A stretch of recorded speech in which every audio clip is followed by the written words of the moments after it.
30-40 वर्षापासून धुळे रेल्वे स्टेशनच्या आवारामध्ये आमचे रिक्षा बांधव त्या ठिकाणी परिवाराचा उदरनिर्वाह चालवण्यासाठी या ठिकाणी धंदा करत असतात रिक्षाचा।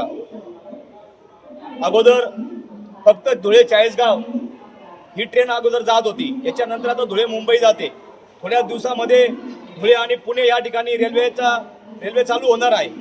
परंतु काही 4-5 दिवसापूर्वी या ठिकाणी एक किरकोळ वाद त्या ठिकाणी निर्माण झाला आणि त्याच्यानंतर रेल्वे प्रशासनाने आमच्या सगळ्या रिक्षा बांधवांना या ठिकाणी त्यांच्या रेल्वे स्टेशनच्या आवारातनं बाहेर त्या ठिकाणी हुसकून लावलं। परंतु गेल्या 35-40 वर्षापासून कुठल्याही प्रकारचा रिक्षावाल्याचा इथे नागरिकांना त्रास नाही, प्रवाशांना त्रास नाही। परंतु एखादी घटना अपवाद जर सोडली आणि तिचं निमित्त धरून जर आमच्या रिक्षा बांधवांना या स्टेशनच्या बाहेर जर काढत असाल तर ही बाब या ठिकाणी बरोबर नाही। तुमचं चाळीसगाव असेल, नाशिक असेल, भुसावळ असेल, या ठिकाणी रेल्वेच्या प्रीमायसेसमध्ये रिक्षावाल्यांना अधिकृतपणे त्या ठिकाणी थांबा रेल्वे प्रशासनाने मंजूर केला आहे। त्याच धर्तीवर धुळे रेल्वे स्टेशनमध्ये या ठिकाणी 30 रिक्षांचा, कमीत कमी 30 ते 40 रिक्षांचा थांबा या ठिकाणी रेल्वे प्रशासनाने मंजूर केला पाहिजे।